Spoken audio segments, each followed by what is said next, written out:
अगर कोई परम शांति निर्वाण पद कैवल्य को चाहता हो, ज्ञान से भरा हो,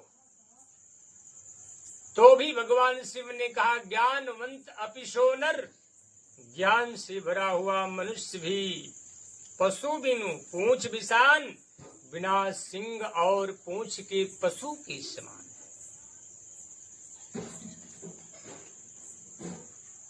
है। जिसके पास राम भजन नहीं, राम भक्ति नहीं। राकापति सोढ़ से उयऊ तारा गण समुदाय, सकल गिरिन्ह दवलाय, बिन रवि रात न जाय।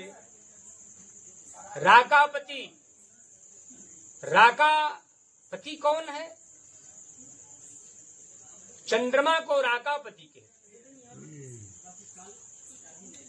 संपूर्ण तारागणों के साथ अगर चंद्रमा आकाश में उदय हो जाए, संपूर्ण तारागणों के साथ चंद्रमा अगर आकाश में उदय हो जाए, पृथ्वी के सभी पर्वतों में दावाग्नि लगा दी जाए, तो भी बिन रवि रात न जाए, बिना सूर्य के आगमन का कभी रात्रि समाप्त नहीं हो सकती। जब सूर्य का आगमन होता है तब अंधेरा नष्ट हो जाता है। उसी प्रकार से जब तक हृदय में राम रूपी सूर्य का आगमन नहीं होगा, जब तक हृदय के अंतराल में राम रूपी सूर्य का आगमन नहीं होगा, तुलसी मिटै न मोहतम, किए कोटि गुण ग्राम, हृदय कमल फूल नहीं, बिन रवि कुल रवि राम। प्रेम से बोल सच्चिदानंद भगवान की। तुलसीदास जी कहते हैं, तुलसी मिटै न मोहतम, किए कोटि गुणग्राम। करोड़ों गुणों को आप अर्जित कर लो, करोड़ों उपाय कर लो, लेकिन हृदय में जो अज्ञान की कालिमा, अज्ञान का अंधेरा छाया है, एक बिना सूर्य रूपी राम का, राम रूपी सूर्य के आगमन के बिना, राम रूपी सूर्य के आगमन के बिना हृदय का अंधेरा, अज्ञान का अंधेरा कभी नष्ट नहीं हो सकता। बिन रवि कुल रवि राम, सूर्य कुलमणि, सूर्य भूषण श्री रामचंद्र जी जब हृदय में उतर जाएंगे, राम का दर्शन जब हृदय में होगा, तब आपकी हृदय का अज्ञान, मोह रूपी अज्ञान ही नष्ट हो जाएगा। ऐसा जान करके आप सदा राम का भजन करें। राम के भजन के बिना प्राणी अगर सुख चाहे तो कभी मिल ही नहीं सकता। राम भजन बिन मिट ही न कामा, राम के भजन के बिना हृदय में स्थित काम कभी नष्ट हो नहीं सकता। राम भजन बिनु मिटहि की कामा, फल बिन तरु कबहू की जामा। प्रेम से बोले सच्चिदानंद भगवान की। बिना पृथ्वी का बीज अंकुरित हो सकता है कभी? पृथ्वी न हो वृक्ष उग सकता है कभी? जैसे बिना पृथ्वी का बीज अंकुरित अर्थात वृक्ष नहीं हो सकते, उसी प्रकार बिना राम, बिना हृदय में राम के आगमन का, बिना राम के आगमन का कभी हृदय का काम, हृदय का अहंकार, हृदय का दोष, हृदय में स्थित ममता कभी समाप्त नहीं हो सकती। ऐसा जान करके हर प्राणी को भगवान राम का नाम जपना चाहिए। दुखों से आप निवृत्ति चाहते हैं, अगर दुखों से आप निवृत्ति चाहते हैं तो इस शब्द को याद रखें, जिस शब्द को मैं बताने जा रहा हूं। जीवन के हर श्वास में राम राम कह राम, जीवन के हर श्वास में राम राम कह राम। राम भगत को दुख नहीं, सुख में आठो याम। प्रेम से बोली सच्चिदानंद भगवान। जीवन के हर श्वास में राम राम कह राम। आप जब तक श्वास निकलती है, श्वास नासिका में आ रही है और जा रही है, तब तक आप राम मत छोड़ो। जब तक जीवन आपका चले, श्वास में राम का नाम होना चाहिए। लेकिन श्वास में राम नहीं आप बोलते, श्वास से आप काम बोलते। 10 मिनट बैठ करके, आधा घंटा बैठ करके आप राम तो कह लेते, लेकिन 8 घंटा या 12 घंटा आप सीधे आप काम में ही लगे रहते हैं। संसार का काम आपको व्यापन लगता है,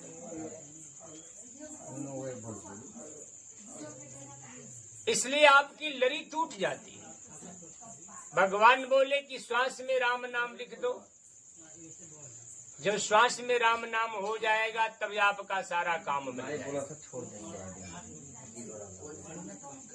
दुखों से अगर आप निवृत्ति चाहते हैं तो राम भजन करें। राम के भजन से मनुष्य के जीवन का शोक संताप दुख मिट जाता है।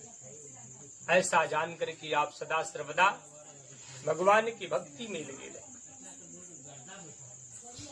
भगवान की भक्ति से, भगवान के नाम से दुखों की निवृत्ति हो जाए। ऐसे ही एक भक्त की मैं कथा बता रहा हूं, जिसके श्रवण मात्र से भक्तों के हृदय में भक्ति जागृत हो जाए, भक्ति जागृत हो जाए। मुनि अगस्त कर शीश सुजाना,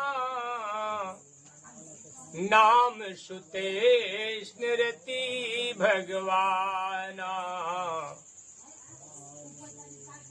मन क्रम बचन राम पद सेवक, सपन हूँ आन भरोसन देवक। प्रेम से बोली सच्चिदानंद भगवान की। एक भक्त की कथा बताता हूं। आप राम नाम लेते हैं, लेकिन राम नाम आप श्वास में नहीं लेते। देखिए, वाह पूजा संसार में आपकी जो लगे हैं, वे पूजा आपके अंतकालीन गति तक ये कार्य नहीं कर पाएगा। वाह शरीर से जो आप पूजा कर रहे हैं, जैसे सुबह में स्नान करना, हाथ से दान देना, बाड़ी से मंत्र जप लेना, पैर से चलकर सत्संग में आ जाना। महाराज इधर ध्यान दीजिए, कथा में शब्द पर ध्यान हो।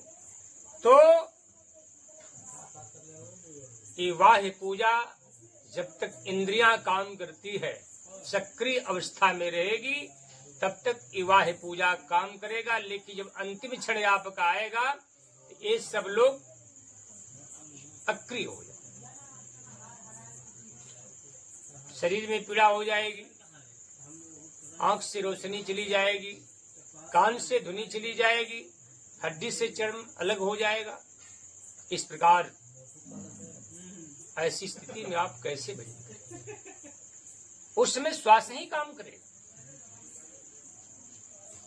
क्योंकि श्वास ही बंद हो जाता है तो प्राणी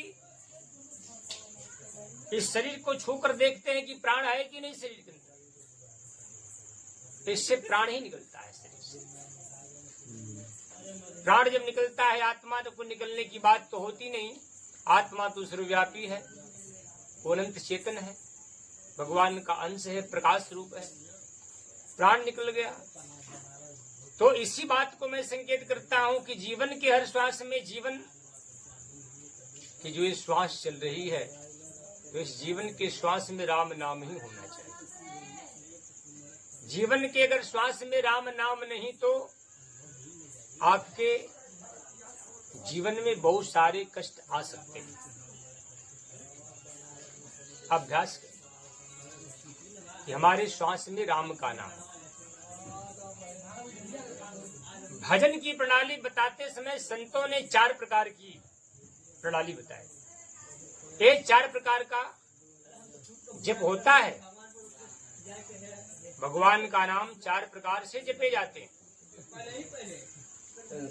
4 प्रकार के जप में से वो कौन कौन जप बनाए गए, इसको मैं बताता हूं। पहला है बैखरी जप, दूसरा मध्यमा है, तीसरा पश्चिंती और चौथा अजपा। महाराज जी, क्या मैंने बोला अभी? पहला है बैखरी, दूसरा मध्यमा, तीसरा पश्चिंती, चौथा अजपा है। बैखरी जब उसको कहते हैं जिसको साधक भी सुनता है और बगल में बैठे लोग भी सुनते हैं। बैखरी जप को साधक भी सुनता है और बगल में बैठे लोग भी। जैसे हम सीताराम सीताराम जप रहे हैं तो सीताराम शब्द जो मुख से निकलता है तो हम भी सुन रहे हैं और बगल में लोग भी सुनते हैं। अरे भाई सीताराम जप रहे, हम भी सुने, लोग भी सुने, इसका नाम बैखरी। परंतु यही बैखरी जब कंठ में उतर जाती है तो ये मध्यमा हो जाता है, जिसको केवल साधक सुनता। आसन पर बैठने वाला केवल साधक ही सुनता है कि मैं राम जप रहा हूं कि काम जप रहा हूं। केवल साधक सुनता है कि मैं राम को जप रहा हूं या काम को। अर्थात कंठ में उतर जाता है, केवल वही समझता है कि मैं क्या कर रहा हूं।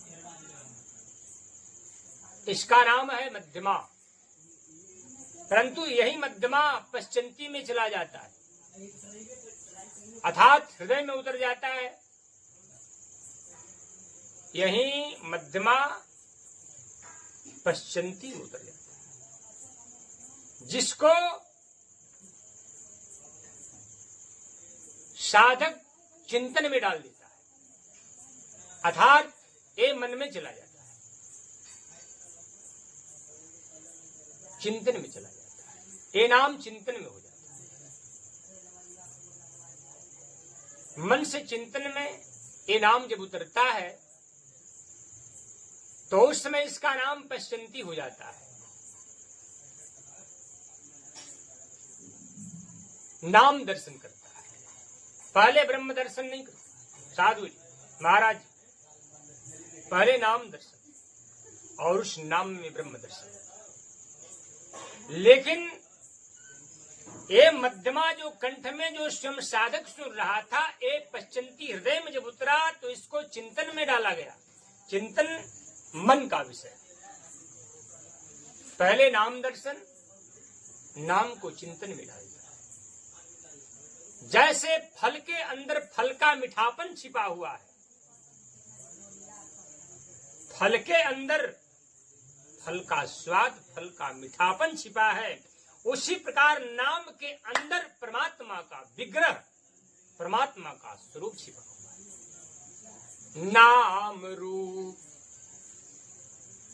दुई ईश उपाधि। नाम और रूप परमात्मा का ये दो उपाधियां हैं। ब्रह्म से मिलाने का माध्यम है, नाम और रूप। लेकिन पहले रूप नहीं होता, पहले नाम होता है। रूप विशेष नाम बिनु जाने,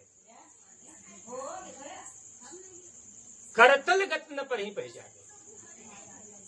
विशेष कोई अगर रूप हो, उस रूप का आप नाम नहीं जानते, आपके कर मतलब हाथ पर हो, नाम पता नहीं, तो उसका पहचान नहीं बन सकता।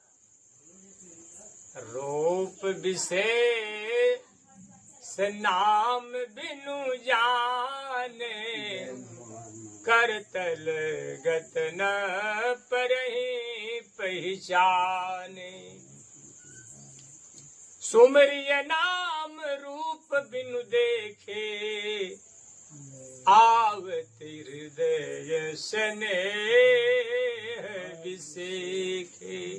प्रेम से बोली सच्चिदानंद भगवान की जय हो। नाम पता नहीं, कोई विशेष रूप है अगर हाथ पर रखा हो, लेकिन रखे हुए हाथ पर बिना नाम का उस रूप का अस्तित्व पहचान। आपने रूप नहीं देखा, लेकिन आप नाम का सुमिरन अतिशय प्रेम से करने। सुमिरिय नाम, आपने रूप नहीं देखा, राम को आपने नहीं देखा, शिव को आपने नहीं देखा, परंतु नाम आपको गुरु ने दान कर दिया है। आपने राम को नहीं देखा या आपने शिव को नहीं देखा, आपने श्री कृष्ण को, लेकिन गुरु ने आपको नाम दिया, नाम दान किया है। गुरु ने आपको नाम दान किया और सांकेतिक रूप दान किया। राम का रूप नीला है, उनके शरीर का रंग नीलवर्ण का है, उनके नीलांबुज श्यामल कोमलांगम, नीलांबुज श्यामल, उनके शरीर का वर्ण नीला है। सांकेत अप्रत्यक्ष की भांति, प्रत्यक्ष की भांति जो परमात्मा, प्रत्यक्ष की भांति जो परमात्मा में विश्वास करके गुरु के नाम को जपता है। ऐसा नहीं कि मैं भगवान मेरे पास नहीं, प्रत्यक्ष की भांति विश्वास के साथ कि भगवान मेरे पास है। गुरु ने जो मुझे नाम दान किया, जिस रूप को संकेत कर दिया कि राम का रूप श्याम वर्ण का है,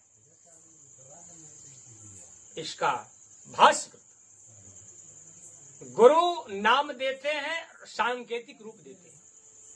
जिस रूप को तो भक्त देखा नहीं, लेकिन संकेत में बता देते हैं कि राम का रंग, शरीर का रंग नील वर्ण का है। नीलांबुज श्यामल कोमलांगम, नीलांबुज, उनकी भुजाएं भी नीला है। नीलांबुज, नीलांबुज मतलब अंबुज माने कमल होता है। नीलांबुज श्यामल कोमलांग, अंबुज माने भी कमल होता है। नील वर्ण है, ये नील शब्द वर्ण का रूप है। अंबुज माने कमल होता है।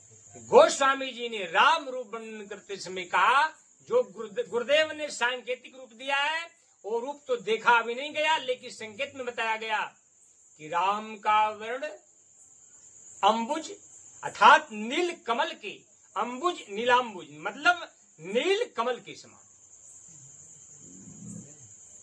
नीलांबुज श्यामल, श्याम वर्ण का, कोमलांगम, उनकी अंग जैसे नील कमल का पंखुड़ी कोमल होते हैं।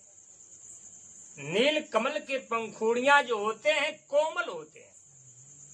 वैसे गुरुदेव बताते हैं, बेटा शिष्य हेतात राम के शरीर का अंग जो है नीलांबुज कोमलांगम, नील कमल के समान कोमल है।